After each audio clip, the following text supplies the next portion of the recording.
세 명의 사람이 있습니다. 첫 번째 사람은 아버지에게 사랑을 받지 못했고, 두 번째 사람은 남편에게 사랑을 받지 못했고, 세 번째 사람은 형제에게 사랑을 받지 못했습니다. 이 세 명 중에 누가 가장 안타까운 사람일까요? 비교하기 어려운 것 같습니다. 왜냐하면은 형제든 남편이든 상관없이 가족에게 한 명에게 사랑을 받지 못한다면 그건 참 가슴 아픈 일이기 때문입니다. 그런데 성경에는 아버지와 남편과 형제 이 세 명 모두에게 사랑을 받지 못한 한 여인이 있습니다. 그녀의 이름은 레아입니다. 레아는 야곱의 아내입니다. 그녀에게는 여동생 라헬이 있습니다. 성경에서 라헬과 레아를 이렇게 묘사합니다. 16절입니다.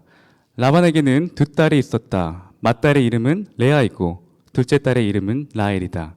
레아는 눈매가 부드럽고 라헬은 몸매가 아름답고 용모도 예뻤다. 성경에서 라헬의 외모는 어떻다고 얘기하고 있나요? 예쁘다라고 얘기하고 있습니다. 반대로 레아의 외모는 어떻다고 얘기하죠? 눈매가 부드럽다. 갑자기 왜 이런 얘기를 한 걸까요? 설명을 위해서 한 가지 예를 들겠습니다. 여러분의 옆집에 한 자매가 있다고 해보겠습니다. 근데 그 자매는 동생이 엄청 예쁩니다. 반대로 그 언니는 외모가 그렇게 뛰어나지 않습니다. 한 청년이 와가지고 여러분에게 그 옆에 있는 살고 있는 자매의 외모에 대해서 설명해 달라고 여러분에게 물어봤을 때 이렇게 대답합니다. 동생은 외모가 굉장히 예뻐요. 그런데 그 언니는 외모가 글쎄요 외모는 눈매가 좀 아름답습니다. 이게 무슨 뜻인지 이해가 되나요? 이게 레아의 외모는 특별하게 뛰어난 데가 없었습니다. 레아의 외모는 예쁘지가 않았습니다. 그래서 이 그녀의 볼품없는 이 외모 때문에 남자들에게 인기가 없었습니다. 결혼할 때가 되었음에도 불구하고 아무도 그녀에게 청혼을 하지 않았습니다. 이 모습을 본 아버지 라반이 생각했을 때 이 내 딸, 이 레아는 정상적인 방법으로는 결혼할 수 없겠구나 라고 결론에 이르죠. 그리고 한 가지 계획을 세웁니다. 당시에 야곱은 외모가 아름다운 라헬에게 푹 빠져 있었습니다. 어느 날 야곱은 외삼촌 라반에게 다가가 이렇게 얘기합니다. 외삼촌, 제가 외삼촌을 위해서 7년 동안 일할 테니까 7년 뒤에 라헬을 저에게 주세요. 이 당시 사회에서는 대리사회제 풍습이 있었습니다. 남자가 여자와 결혼하기 위해서는 남자가 여자 집으로 들어가서 2년 동안 일을 해야 됐습니다. 그런데 야곱은 무려 7년을 일하겠다고 얘기하는 겁니다. 라반은 이 제안을 받아들이죠. 라반이 이 제안을 흔쾌히 받아들이는 것을 볼 때 아마도 라반은 자신의 딸과 야곱을 진심으로 결혼시키는 그런 마음이 없었던 것 같습니다. 예를 들어서 여러분에게 홍기가 꽉 찬 딸이 있다고 해보겠습니다. 그리고 저를 평소에 1등 신랑감으로 생각했다고 해보겠습니다. 할렐루야. 저를 1등 신랑감으로 평소에 생각해봤다고 해보겠습니다. 제가 여러분에게 찾아가서 아버님, 제가 정말 딸을 사랑해서 그러는데 그 딸을 저에게 주신다면 제가 7년 동안 일하겠습니다. 이렇게 물어봤을 때 여러분이 저를 평소에 1등 신랑감으로 생각해서 이 멋진 남자와 딸을 결혼시키겠다고 평소에도 생각했다면은 이렇게 대답했겠죠. 아니 이게 박서방이 무슨 소린가? 7년이라니 우리 사이에 섭섭하게 1년이면 충분하네. 1년만 일하게 이렇게 대답하지 않겠습니까? 그런데 라반은 7년 동안 일하겠다는 야곱의 제안을 흔쾌히 받아들이죠. 왜냐하면은 그는 야곱을 사위가 아니라 일꾼으로 생각했기 때문입니다. 7년이 지나고 약속한 결혼 날짜가 다가왔습니다. 그때부터 이 라반은 걱정되기 시작합니다. 라헬과 야곱이 결혼하는 순간 훌륭한 일꾼 한 명을 잃기 때문이죠. 그래서 야곱을 잃지 않게 해서 한 가지 계획을 세웁니다. 라헬과 야곱의 결혼식 당일날 신부를 바꿔치기 한 거죠. 결혼식 첫날 밤에 라헬이 아닌 레아를 신혼방으로 들여보냅니다.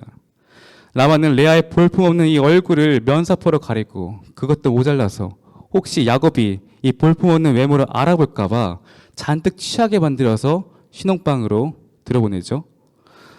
첫날 밤을 치르고 아침에 일어나 눈을 떠보니 야곱은 내 옆에 라헬이 아닌 레아가 누워있다는 것을 깨닫게 됩니다. 이 모습을 본 야곱은 분노에 차서 얘기합니다. 외삼촌, 왜 나를 속이셨나요? 저는 레아가 아닌 라헬을 위해서 7년 동안 일했는데 왜 내 옆에는 지금 레아가 있는 것입니까? 야곱은 자신이 속았다는 사실을 깨닫고 상처받고 분노합니다. 그런데 이 모습을 본 레아도 크게 상처를 받았을 겁니다. 그녀는 아무도 자신과 결혼하지 않으려 했기 때문에 남을 속여서야만 결혼이 가능했던 자신의 현실이었습니다. 그녀는 아버지의 명령에 따라 야곱과 첫낮밤을 치렀을 뿐입니다. 그런데 야곱이 눈을 뜨자마자 자신이 아닌 얼굴이 예쁜 라헬을 찾는 모습을 보았을 때 그녀의 자존심은 바닥을 쳤을 겁니다. 야곱은 레아와 강제로 결혼하고 이후로 7년을 더 일해서 라헬을 신부로 맞이했죠. 그래서 총 14년을 일해서 라헬과 레아 이 두 명의 아내를 얻게 됩니다. 외삼촌에게 속아 레아와 강제로 결혼한 야곱, 그리고 그가 반평생을 살게 된 레아. 과연 이 둘의 결혼 생활은 행복했을까요? 31절에서는 이렇게 얘기합니다. 주님께서 레아가 남편의 사랑을 받지 못하는 것을 보시고, 결혼을 해도 여전히 야곱은 레아를 사랑하지 않습니다. 야곱은 여전히 라헬을 바라봤을 뿐입니다. 하지만 레아는 야곱을 사랑했죠. 그녀도 라헬과 똑같이 남편의 사랑을 받고 싶었습니다. 그래서 고민합니다. 어떻게 하면 내가 남편의 사랑을 받을 수 있을 것인가? 그래, 내가 자식을 낳는다면은 남편이 나를 쳐다볼 거야. 레아가 아들을 낳습니다. 그의 이름은 르우벤, 이름의 뜻은 보라 아들이다. 레아는 아들을 통해서 이렇게 고백합니다. 그래, 봐봐. 이제 내가 아들을 낳았으니까 남편이 나를 사랑해 줄 거야. 그러나 야곱은 여전히 라헬을 사랑합니다. 레아가 또 다른 아들을 낳죠. 그의 이름은 시므온, 이름의 뜻은 듣다입니다. 하나님께서 드디어 나의 괴로운 소리를 들으셨구나. 내가 또 다른 아들을 낳았으니까 이제 남편이 나를 사랑해 줄 거야. 그러나 야곱은 여전히 라헬을 사랑할 뿐이죠. 레아가 세 번째 아들을 낳습니다. 그의 이름은 레위, 이름의 뜻은 연합입니다. 그래, 내가 이제 아들을 세 명이나 낳았으니까 이제 남편과 연합되어 한 마음과 한 뜻으로 서로 사랑하며 살 거야. 그러나 야곱은 여전히 라헬을 사랑할 뿐입니다. 남편을 향한 레아의 사랑은 사실 집착에 가까웠습니다. 그녀는 자식을 통해서라도 남편의 사랑을 받고자 했습니다. 그녀는 인생의 행복을 남편의 사랑으로부터 찾았습니다. 비록 그녀가 아버지에게 이용당했고 동생은 여전히 나를 미워하지만은 이 불행한 현실 속에서 내가 남편의 사랑만 받을 수 있다면은 이 지옥 같은 현실을 벗어나고 행복감을 찾을 수 있을 거라고 믿었습니다. 그러나 자식을 낳아도 여전히 자신이 사랑하는 남자는 그녀가 평생 따라갈 수 없는, 평생 이길 수 없는 그 여자품에 안겨있을 뿐이죠. 그녀가 남편의 사랑을 갈구하면 갈구할수록 더 외로워져만 갔을 뿐입니다. 여러분, 우리는 무엇에 집착하며 살고 있나요? 우리는 하루를 살아가면서 무엇에 가장 관심을 기울이고 있나요? 저는 가끔 제 자신을 돌아보면은 일 중독자 같다는 생각이 듭니다. 제 머릿속에는 온통 해야 될 일로 가득 찰 때가 많습니다.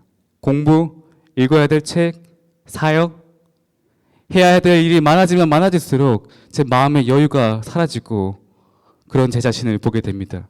마음의 여유가 없을수록 감사의 기도는 조금씩 줄어들고 어느 순간 하나님과의 기도가 기대와 설렘이 아니라 의무감으로 하게 되는 제 자신을 보게 됩니다.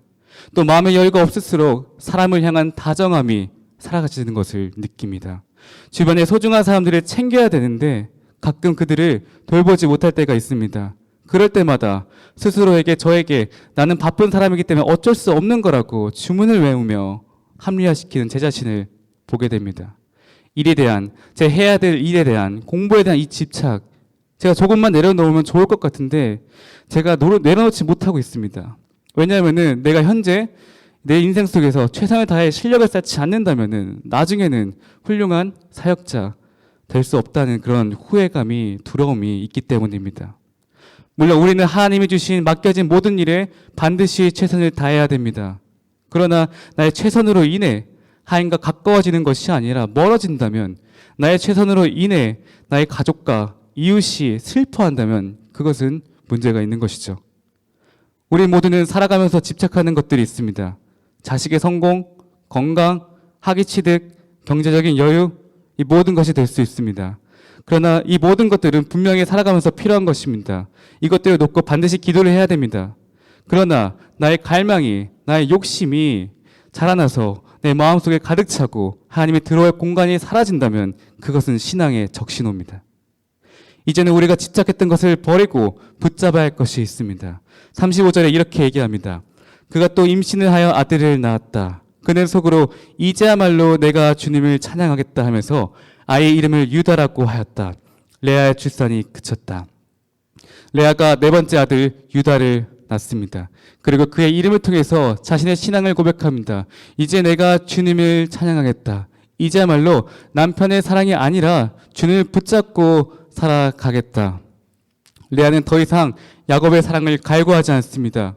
레아는 하나님 한 분만 바라볼 뿐입니다. 그리고 하나님께서는 레아 이 고백과 함께 구원의 역사를 이루어 가십니다. 예수님은 이 레아의 아들 유다의 후손을 통해서 바로 이 땅 가운데 오십니다. 진정한 왕 메시아께서 아무에게도 사랑받지 않는 한 여인의 후손으로 이 땅 가운데 오셨습니다. 레아의 신앙의 고백, 이제야말로 주님 한 분만 찬양하면 바라보겠다, 이렇게 고백했을 때 레아는 자신의 고백을 통해서 하나님의 구속사의 역사를 이뤄주실 거라고 상상도 못했을 겁니다. 아무도 자기를 찾지 않고 자신이 혼자서 눈물을 흘렸을 때 그 고백을 통해서 크고 비밀한 일들을 하나님은 계획하시고 일어나가셨습니다. 레아가 자신의 신앙을 고백했을 때 그녀는 사실 하나님의 계획과 인도하심을 붙잡은 겁니다. 우리가 붙잡아야 될 것은 바로 하나님의 계획하심과 인도하심입니다. 우리가 집착하는 것들을 손에서 놓는다는 것은 그것을 포기한다는 것이 아닙니다. 막연하게 하나님께서 알아서 해결해 줄 거라고 믿는 것이 아닙니다. 모든 일에 하나님의 계획과 인도하심이 있다는 것을 확신하고 하나님께 온전히 맡기는 것입니다. 우리는 지금 강하게 붙잡고 있는 기도 제목들이 있습니다. 똑같은 기도 제목을 놓고 몇 달 동안, 아니 몇 년 동안 기도했지만 문제가 전혀 해결되지 않고 나아지지 않고 답답하는 그럴 때가 있습니다. 이제는 지쳐버려서 인내심이 바닥난 상태가 줄 모릅니다. 그러나 하나님은 우리의 모든 기도를 다 듣고 계십니다. 우리의 작은 신음까지도 다 듣고 계십니다. 레아가 아무리 기도해도 남편은 여전히 라헬을 사랑하고 동생은 여전히 나를 무시하고 이 바뀌지 않는 현실을 보았을 때 자신의 기도를 하나님께서 들어주시지 않을 거라고 생각할지 모르지만 하나님은 레아가 울고 있는 모습을 보았고 그의 아픈 신음을, 그녀의 아프심을 들었고 그녀와 연합하여 그녀의 아픈 마음을 위로해 주셨습니다. 그리고 그녀의 신앙 고백을 통해서 크고 비밀한 일들을 계획하시고 이끌어 가셨습니다. 우리가 강하게 붙들고 있는 기도 제목들을 놓고 기도할 때 하나님 지금 당장 속히 응답하여 주옵소서. 제가 하나님께서 이 기도 제목을 응답하지 않는다면 저는 살아갈 의미가 없습니다.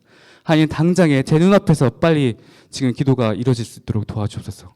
이렇게 우리가 걱정과 근심 속에서 기도하는 것이 아니라 하나님께 감사와 신뢰를 가지고 기도해야 됩니다. 내 삶을 인도해 주신 하나님 찬양합니다. 하나님 저는 한 치 앞도 못 보는 연약한 인간임을 고백합니다. 하지만 나의 모든 미래를 아시고 하나님의 뜻과 계획 속에서 나를 이끌어 주실 것을 믿습니다. 지금 당장 내 문제와 상황에 변하지 않는 것처럼 느낄 수 있지만 하나님은 지금 이 시간에도 우리 삶을 변함없이 이끌어 가시는 것을 확신합니다. 나의 모든 걱정과 근심을 하나님께 맡깁니다. 주님 한 분만을 붙잡고 찬양하며 살겠습니다. 우리가 이렇게 고백할 때 하나님께서 우리에게 크고 비밀한 일들을 보여주실 것을 믿습니다.